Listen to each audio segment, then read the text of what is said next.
Children were little, we spent a lot of time at the Rogue River, and we went to the powwows there. It was where my grandfather was born, and we fell asleep with the drums, and I don't know, it's a comfort. It's a comfort to my children, and I really appreciate you guys being here. So,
That's a little better. So I have struggled with being able to come up here and talk about my son. But I owe it to him, and I know he would want this. I have written and rewritten over and over again for the last 2 weeks. I'd write something about him and I'd tear it up because it's so hard to describe Kaino. He was so unique. And I don't think there's words that are adequate to describe the man he was. But I'm going to try to give you a little piece of him.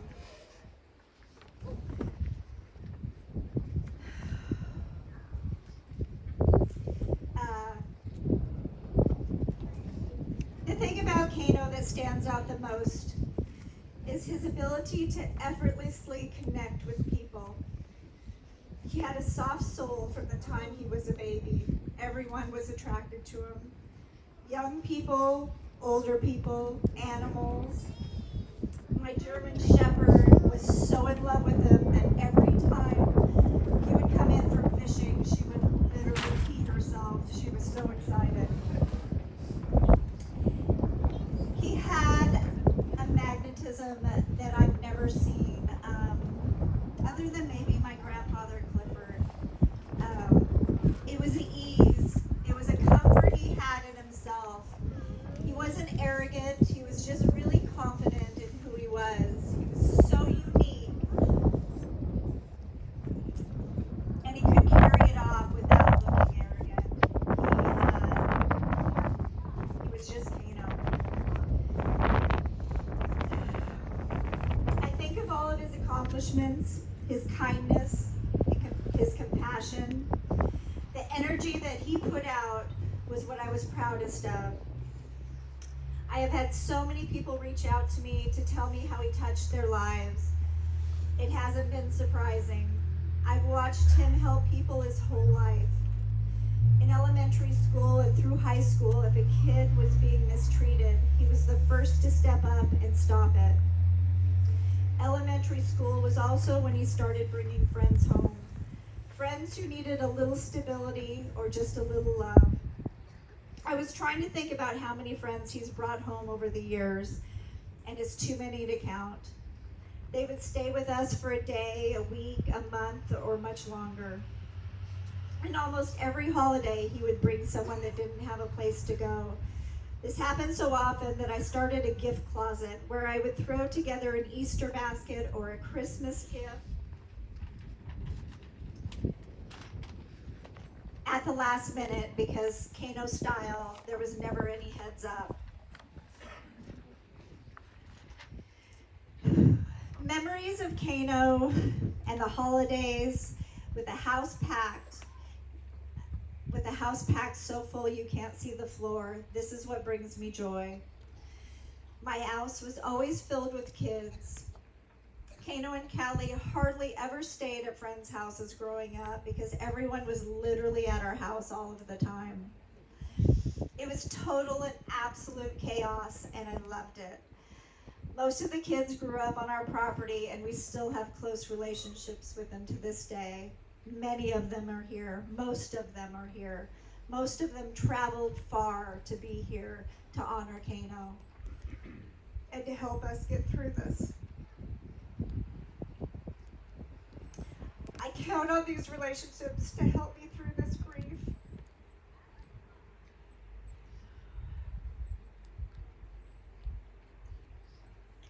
I may not get to see Kaino get married and have children, but I get to see these friends who I love build their families.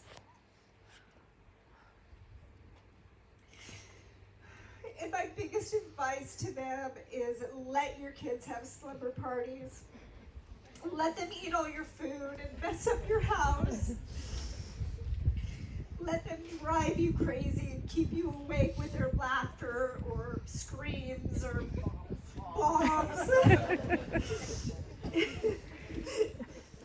Most of his friends' favorite story is Kaino had an affinity to make bombs. He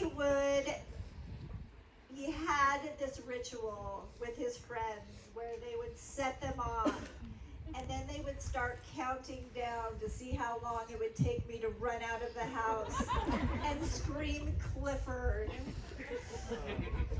It didn't take long. My life with Kaino wasn't perfect, but we were as bonded as any mother and son could be. He was so much smarter than me, but other than that, we shared the same brain. We were scattered, forgetful, messy, and unorganized, but we could get shit done. And we loved hard and deeply. We would drive Kevin and Callie crazy with our chaos. But I could just look at Kaino and know exactly what was going through his brain, and vice versa. I will forever be thankful for the connection we shared. There was never one moment that my son didn't feel loved.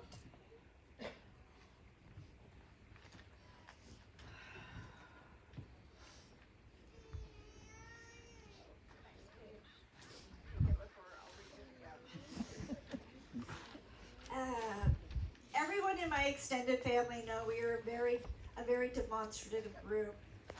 Kaino is the best hugger.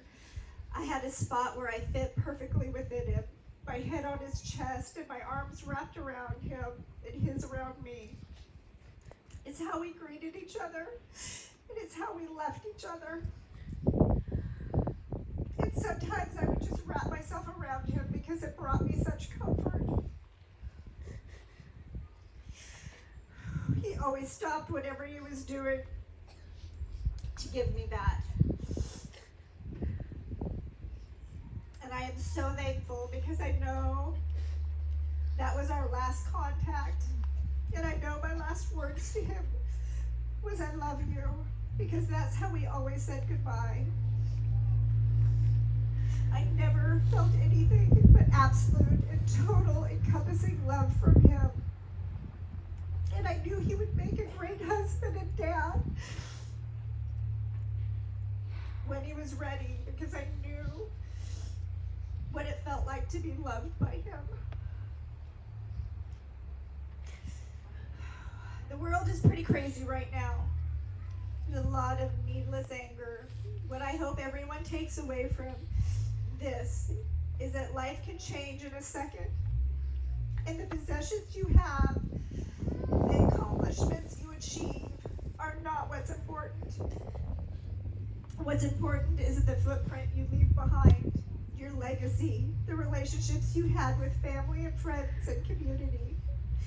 If you die today, what was your mark on this world? Was it a positive one? Were you a giver or a taker? How do you want to be remembered?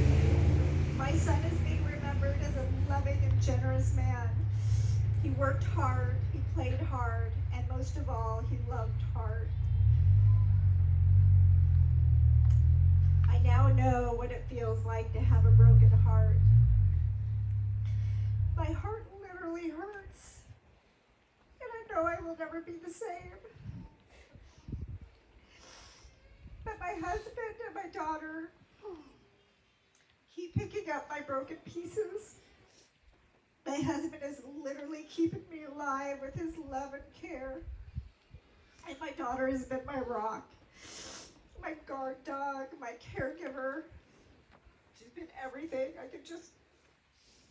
can't describe how she has taken care of me through this.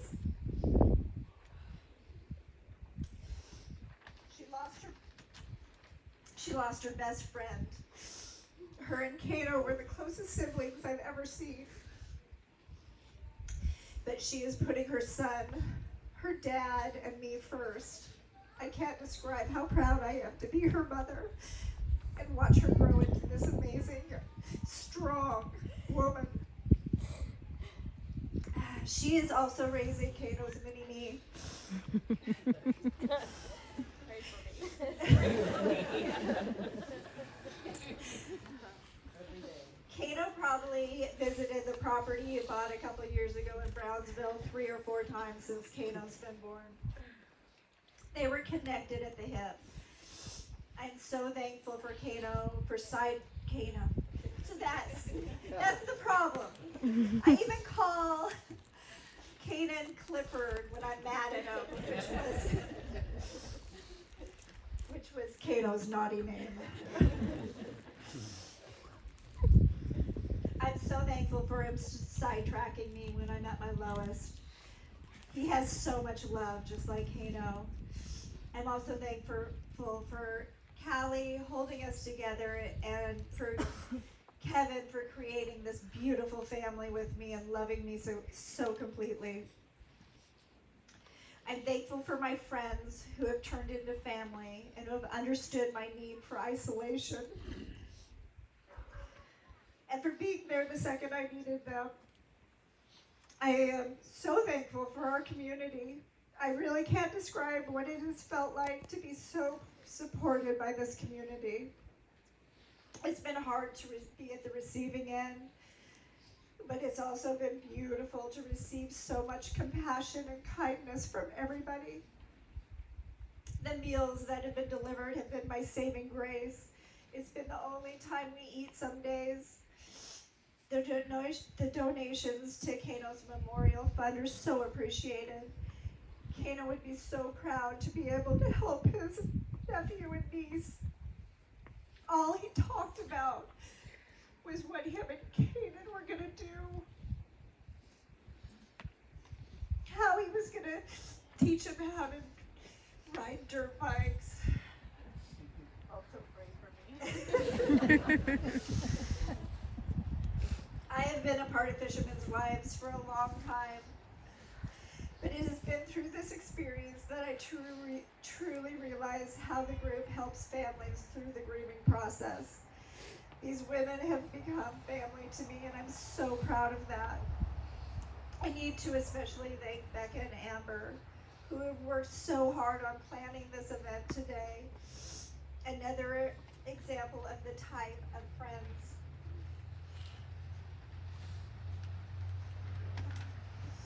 they have become is when the sheriff came to tell us that Kaino had been life-flighted to Emmanuel. We woke up with the news. I put on leggings and a top, and I packed a bag, and I drove immediately to the hospital.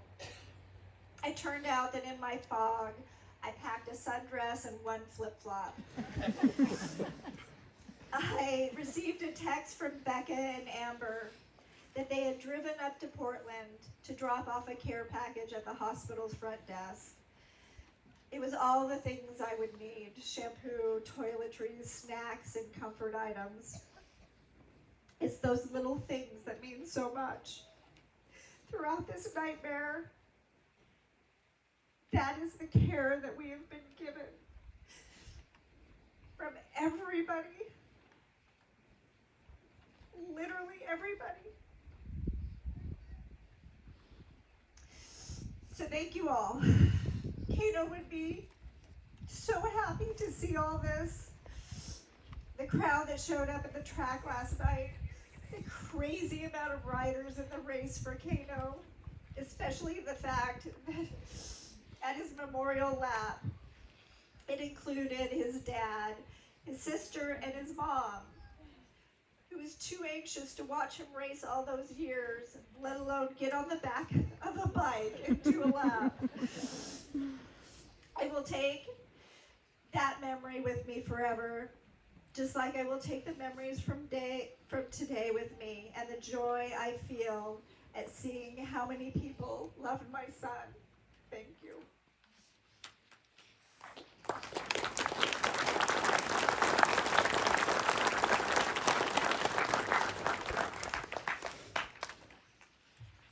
Okay, I'm gonna be honest with you guys. I'm no Toinette Dixon when it comes to public speaking. So bear with me as I try to get through this. my brother. No matter how hard I try, there are no words in the world to ever begin to describe the human he was to not only me, but everybody that surrounded him. It is so heartbreaking, but so amazing to see the amount of people here today who loved him. We want to see something. If Kaino has personally affected your life in a positive way, helped you when you needed help, opened his doors to you, can you please raise your hand?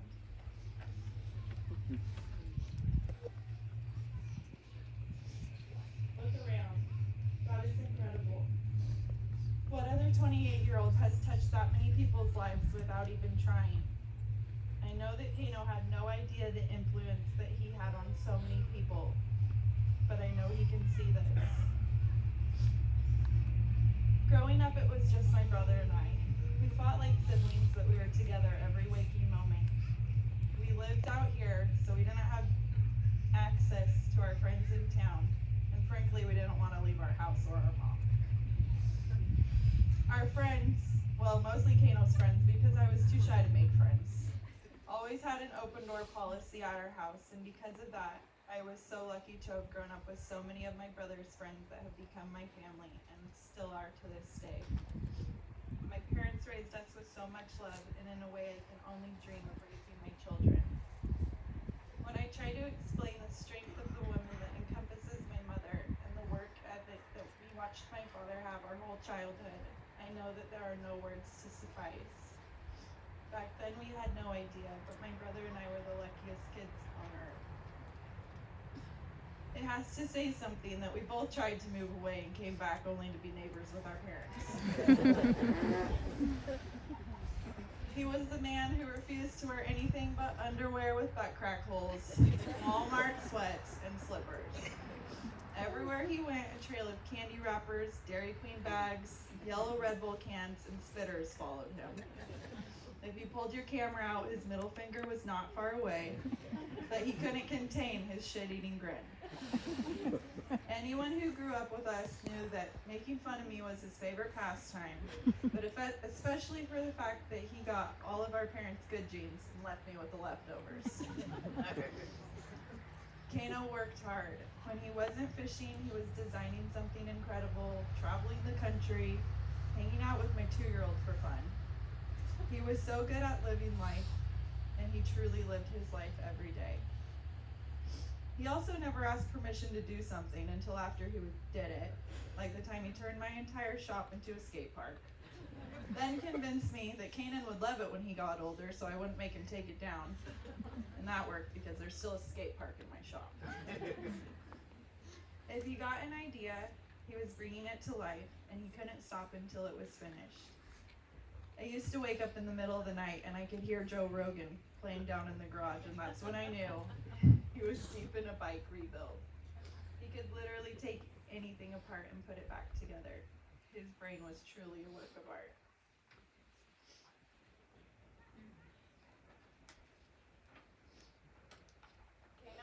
Kaino had an aura around him that attracted every type of being. Children, dogs, humans of literally any make and model. He could befriend and make anyone feel like family. He took care of everyone in his presence without realizing it or without expecting a thing in return. If someone needed something more than he did, he would never second guess. So many times in his life, he gave his last dollar to someone he thought needed it more. He looked rough around the edges, but he had the softest soul of anyone you'd ever meet. He was kind, sensitive. He was so unintentionally funny. He was stubborn as all get out, but he was always right. Even if he wasn't right, he could argue with you long enough to convince you that he was. He was like no one else on this earth. He loved his people, but he especially loved his mommy, and he was so proud of that. As a mother, I can only hope to build a relationship with my son that can compare to what my mom and him had. It has been a month now that we hugged him as he left to go fishing without knowing it was the last time. He kept finding reasons to come back inside and pick Kanan up one more time.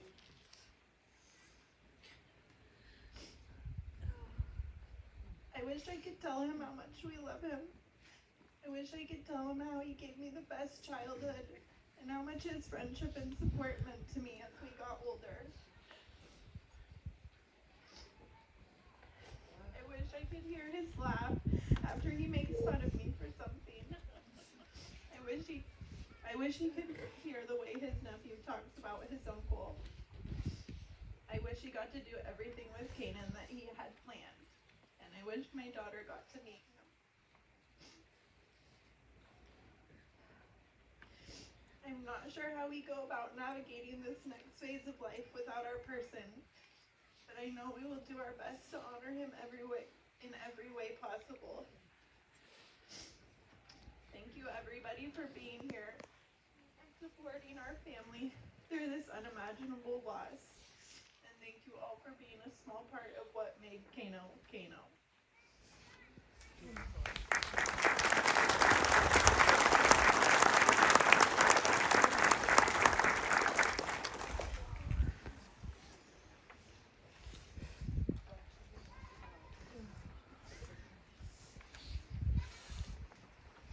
I'm Katie Jacobson, a friend of Tana and Kevin's, and Panette wanted me to say a few words about the gift of life that Kaino gave, his final act of generosity.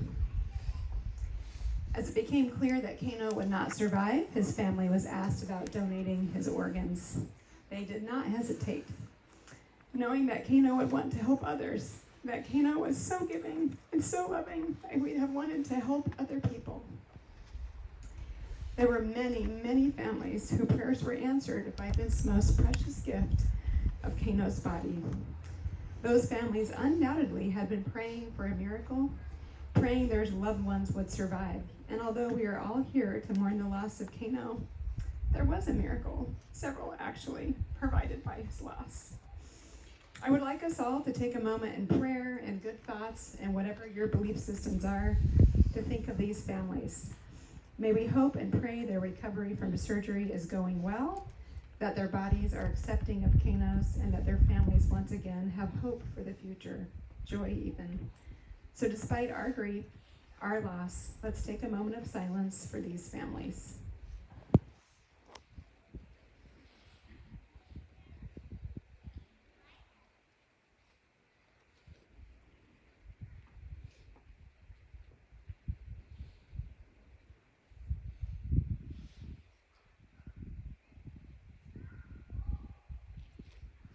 Thank you, and now I'd like to pass it over to the next speaker.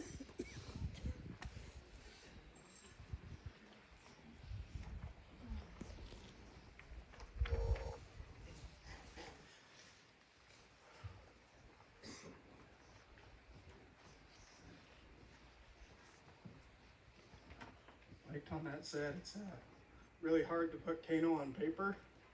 I tried it a lot, got to the point where I couldn't read my own handwriting and had to type something out, and I've done that about 6 times now.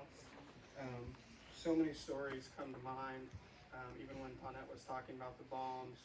Right after we lit a bomb off, I'll just add this before I jump into my speech, there was a little creak you could hear on the Dixon's front door, so if you were super, super quiet, you could hear that, and then it was like a 3, 2, 1 countdown. And I don't know where Regan is, but she was really good at timing it, and sometimes she would yell at the same time, so Regan would be yelling Clifford, and so would Tonette.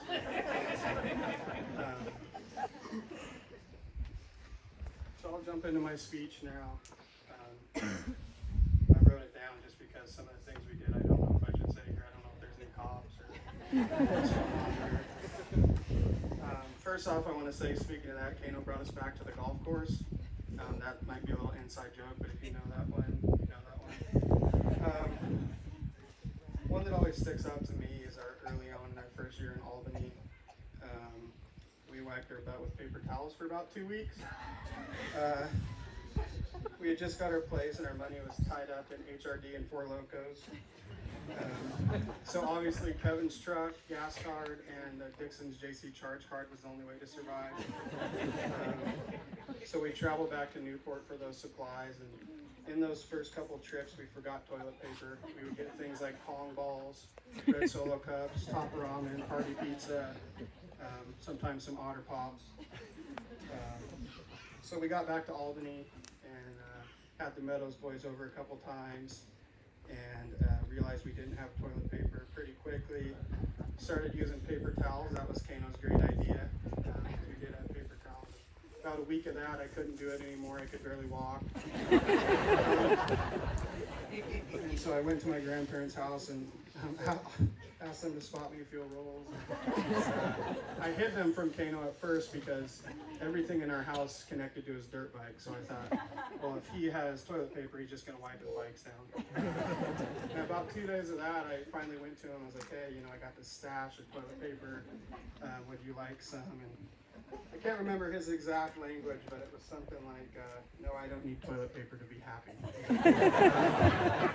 So Kaino really was one of the happiest people I ever met, and he didn't even need toilet paper to be happy. So, the next trip down, though, I was really organized, if you know me and Kaino's relationship, so that's my first grocery list I ever written, because I wanted to make sure we had toilet paper, so we still using the JC charge card made that happen. I'm going off script here now because this could get dangerous. So many other memories come to mind when I think of DJ Dixon. Of course, big bombs that you've heard, all up and down this road, maybe at the lake, maybe not at the lake. Longboarding, the tree house where I was talking to Riley Richards, and we still know all Kevin's tools are still sitting up there. Riding the gate, the Dixons have a gate at the front of their property that probably can't see now, but just designed to work as a gate. And Kaino looked at that and said, we're going to ride that. And it was probably the only thing we rode that didn't have wheels, but we almost lost Riley off that gate one time down in the canyon, but he's still here with us, thank God. Eating Kaino's B's and G's. If you know Kaino, he made some amazing biscuits and gravy. He also liked Dairy Mart's biscuits and gravy, which is a little questionable, but many trips to Mega Foods with the Meadows boys, many trips to Dairy Mart's. I didn't have a license for a long time. We don't need to get into that, but he would take me and my wife, Maya, we'd take us to school, and we would always stop and get B's and G's, usually hungover, and then he would go to welding class, and I would sleep in his truck for a couple hours. Late nights in the shop, car wash owners. There was 2 car washes where the owners asked us not to come back because his truck and his dirt bikes were so dirty, even for a car wash. So yeah, that was interesting. We used to listen to ICP. I don't know if anybody here is familiar with that, but we would do that in Tonette's car just to see how loud we could get her to scream. He was really, really good at that. Lots and lots of Dairy Queen. I like to eat, but I don't know. I can't eat Dairy Queen anymore. Murray the mower, if you know that one, you know that one. That was our first racing mower we had. And we actually borrowed money from Callie. Again, our money was tied up in other places. So Callie bought us some spray paint and sponsored it. And Kaino told her he would write her name on it. And I think he wrote it about this big in pencil on the back. I used to do Kaino's homework before graduation. I had to do a bunch of his homework, and I think we kind of worked out a deal where I was getting paid. But Kaino had already done all this homework. He just lost it. A lot of times it was in the back of like the Corsair truck or in the shop somewhere. So his homework got done twice most times. Kaino taught me how to work for Kevin cutting wood. And every time Kevin looked, we'd cut a piece of wood. And if Kevin wasn't looking, we just sat there. So we would do that. We were really obsessed with hats. So we would work for Kevin, log our hours for Kevin and Tonette, and then go straight to eBay and buy as many hats as we could. The Fist, the 504 boys, puke and rally sessions, wrecking bikes and mowers. I wasn't very good at riding those things, and we were always really, really liked lawnmowers. I don't know why, but it's kind of our dream to have a racing mower, and we used to watch YouTube videos of racing mowers. Lots and lots of fires. Kaino liked bombs, and he liked lighting things on fire. Yeah, and we also, like a lot of our body hairs, a lot of you here probably have like scars and are missing body hairs still from hanging out with Kaino. We chugged the mystery jug, rocked the meadows. One time he told everybody I pooped myself. It's not true. Kaino actually taught me how to ride a dirt bike. One of the 4 times it was the trip where he broke his collarbone, and he was really adamant about helping me and teaching me, and I was scared to death. And I think like a couple months after that, I sold my bike that he talked me into buying. He actually talked me into buying too. We raised a lot of hell with Callie. She was our babysitter, and I don't know, really young.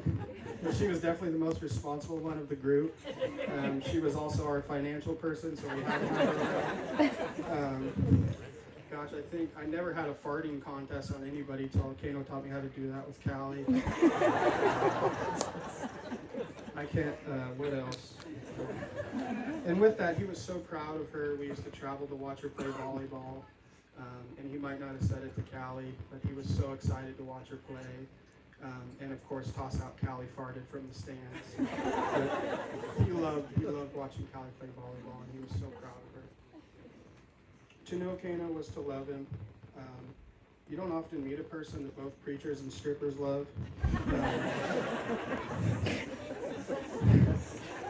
I was a little worried about that one, so I'm glad I was worried about that, and I was like, you know what, Kaino wouldn't care, so we're going to go for it. Aside from the biggest spitters I've ever seen, some of them spilled on my carpet, Kaino had the biggest heart in the world. He would help anyone and everyone he could.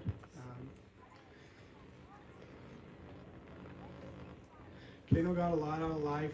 He loved his family dearly. He may not have known it, but he taught me a lot about loving people and helping people. He brought me into the Dixon's family, I don't even know how many years ago, and I've just refused to leave. Tried to leave a couple times, and Kaino would loop me back in. And, so I'm so thankful for all the years and relationships I've had with Kaino. Kaino was my brother, and I don't know how I'm going to move on without Kaino. Life without Kaino doesn't seem right. Out of this, he's still teaching me things. I hope we can all hold each other a little tighter, enjoy life a little more. Hug your mom. Tell your people you love them. That's what Kaino would do. I hope we all try to live a little more like Kaino Dixon every day. Thank you.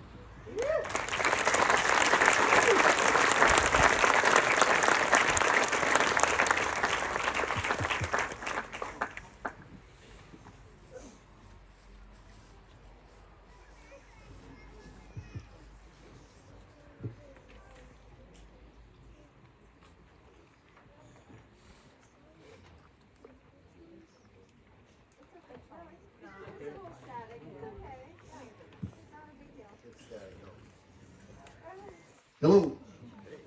Hi. Most of you don't know me. I'm actually extremely humbled to be asked to speak today. My name is Tim Luke. I grew up in Reedsport. Commercial fish. When I got out of high school, I decided I'd at least 2 24-foot trawlers. That was dumb. But I learned getting up at 3 and getting home at 9 and making about $150 a day. What work was and what commercial fishing was. So then I moved to Corvallis, and I was a dumb kid that I never had a job working for anybody except the Seafood Grotto in Winchester Bay, if you guys know what that is, because people wouldn't finish their wine in their carafes, and so I was a dishwasher and I finished it. So Kaino and I have a lot of that kind of stuff.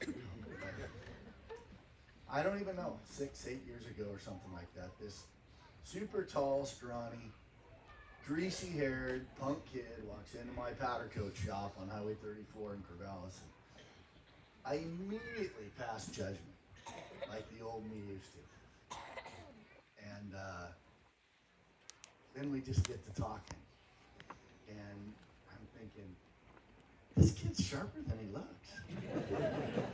And we talk about a bunch of stuff, and then he tells me he does stickers and this and that, and I said, hey, I need some signage done and this and that. That started a relationship that I don't think we exchanged a dime in all these years, but I was constantly powder coating bicycles, tricycles, lawnmower parts, motorcycles. for free because I knew they were for other people or for other people's enjoyment, watching him be stupid on them. And he just made me signs and whatever. I ran for city council in the city of Detroit. He made me, I don't know how many signs for city council stuff. In fact, I had people come and say, nobody's ever put out as many signs for the city of Detroit. But, you know, we just started this relationship that worked into, I didn't even know, a mentorship. And until Kaino was gone, I honestly had no idea until Tonette and Callie actually told me what I meant to him. So I did something right. But I remember one time, don't be kind to his mom. Because he's just so hard on her because he loved her so much. But I'm like, enough's enough. And I don't remember what it was when I contacted Dad one time. I just had to. He had posted that picture of me taking a dump or something. And I said, you must be proud of this kid. And I'm like, I am, And I told him that, and he's like, oh, yeah. But in our talks, I was a youth pastor back in the days. And that turned me against religion. I hate religion. I hate organized religion. I love Jesus Christ, and I love the Lord. He loves me how I am and for who I am. And I'm far from perfect, and so was Kaino. But I was able to have a couple conversations with him that he kind of went, huh? Because I do swear a fair amount. Try not to a lot, but it's just a word. It's not who I am in here. And Kaino got that. He saw that. So I wrote 3 different times speeches, and I pitched it this morning, the last one. I just pitched it. I wrote a few notes.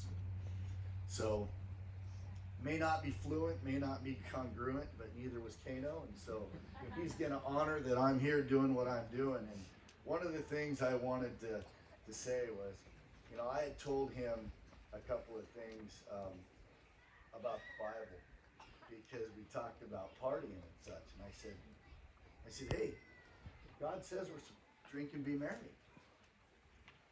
It says not to get drunk on the fly, and we're all working on that one. But one of the things was having fun, right? Kaino loved to have fun. And so, Ecclesiastes 3:12-15 says that everyone may eat and drink and find satisfaction in all his toil. This is the gift of God. That was Kaino. And I had told him a couple of those things. And so just showing him a few of those things that God understands real. He understands humanity. And you want to talk about a better human, there was no better human. 1 Timothy 5:23.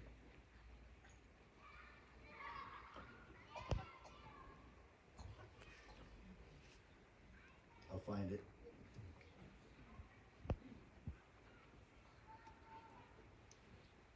Stop drinking only water and use a little wine because of your stomach and your frequent illnesses. Well, he had a lot of broken things.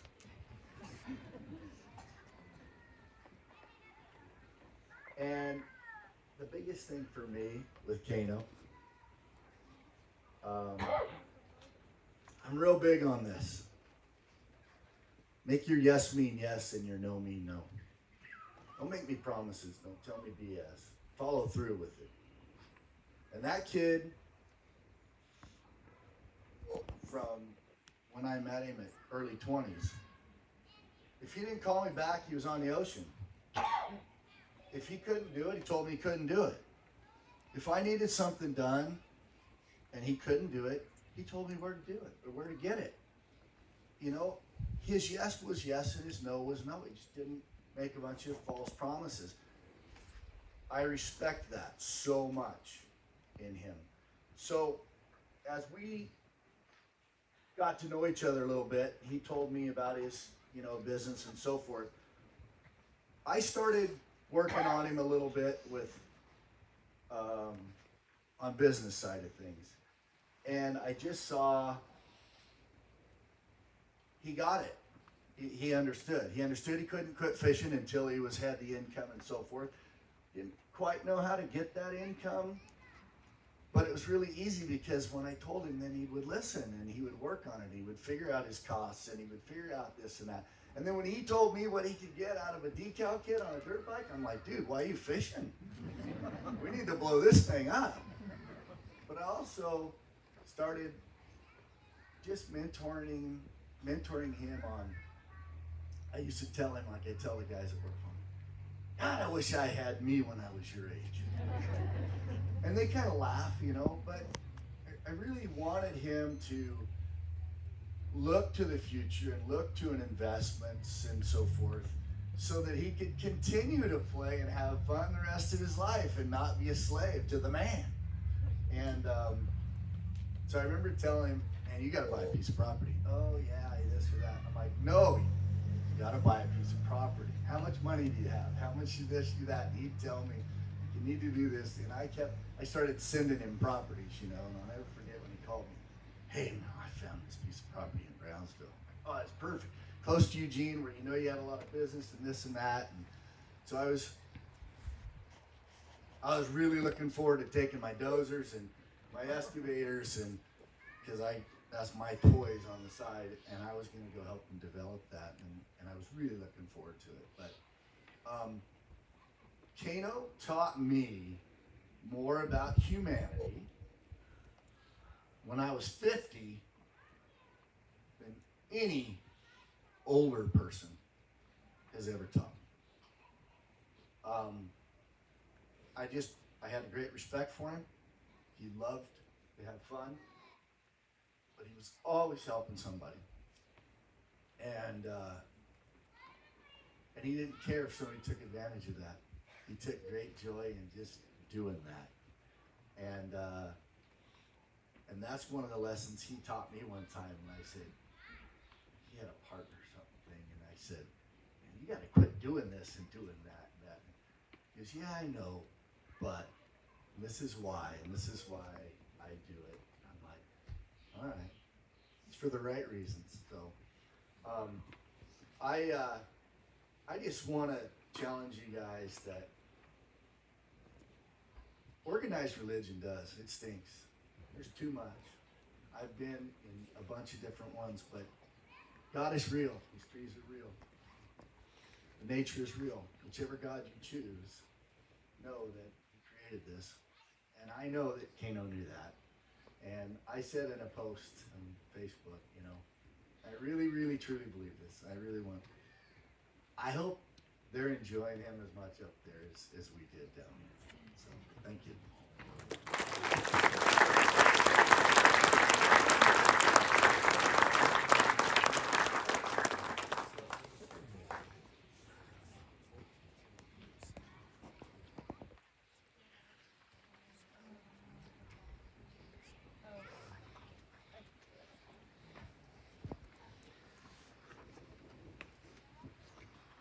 Okay. So now we just are opening up the mic if anybody wants to share a few words. If not, we understand. But if anybody does, this is the mic. I'd like to share something about that young man. Would you like me to bring this to you? No, I don't think I need a microphone. Okay. My name's Steve Bacon, and I didn't know Kaino very well, and it showed every time I saw him. I didn't remember his name. He always gave me the same answer with respect, treated me with dignity. Was Kaino, Jerry. And I'd go, and that's all we'd ever say.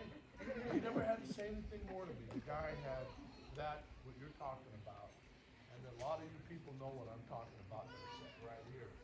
There's a connection between people that think good things and try to help other people, there's a connection that they have. So it's a good one. And he had it, and I agree with him. I'm gonna leave this up here.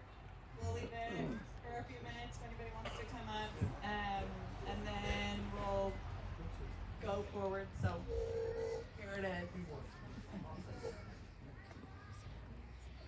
Just line up. Hi guys. For those of you who don't know, I'm Regan, and my relationship with Kaino and the Dixons started back in like the 6th grade, I think. And it was really exciting for Kaino and I because we both grew up here out on Alala Road. And when we found that out, I was like, a friend, like finally, you know. And I think it was probably that day I moved in. Yeah, I was there. I was one of those kids that was always on the floor of the Dixons' house. And man, from my house to Kaino's, I feel like I genuinely have to write an apology to every house owner because we were menaces. We just tore it up. We had so much fun together. And one of my I could go on and on about the memories.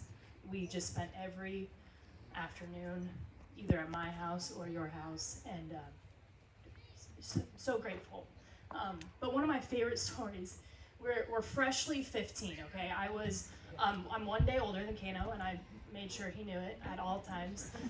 And yeah, so we're freshly 15, I have a permit, and it's like 1 a.m. You guys know where I'm going with this, don't you? It's 1 a.m. and he's like, dude, we need snacks. I'm like, you guys have cash and carry in your garage. What are you talking about? He's like, no, we need fresh snacks. I'm like, okay, I know what we need to do. And he convinced me to take Nama's car. Nama, please forgive me. Take Nama's car. And I'm just like shaking behind the wheel. He made me drive, you know, because he knew he was gonna get in trouble. And we went in and thank God for the charge card. We got maybe one bag of snacks and drove back home, made it safe. And as we're pulling up the driveway, we're pulling up and he's like, you should probably turn the lights off. I'm like, okay, you're right. Turn the lights off around the corner and he's like, oh my God. I'm like, slam on the brakes. He's like, my parents are standing in the doorway. I was like, Kaino? Dude, and we got into like a screaming fight. I was like, you did this. He's like, you drove. And we went back and forth. And Kevin came out. He's like, Regan, you stay right there. And he took me home. And, that was just one story. It's just crazy. But even after that, I was welcomed. And, I'm just so thankful. Yeah, I love you guys.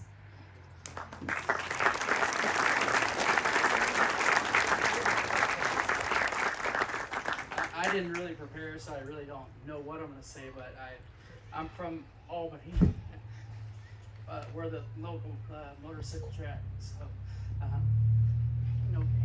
riding motorcycles, and so when Kaino moved to town, we spent a lot of time over there, and when the dude told the story about not much being in that house, that was it. It was just a few things.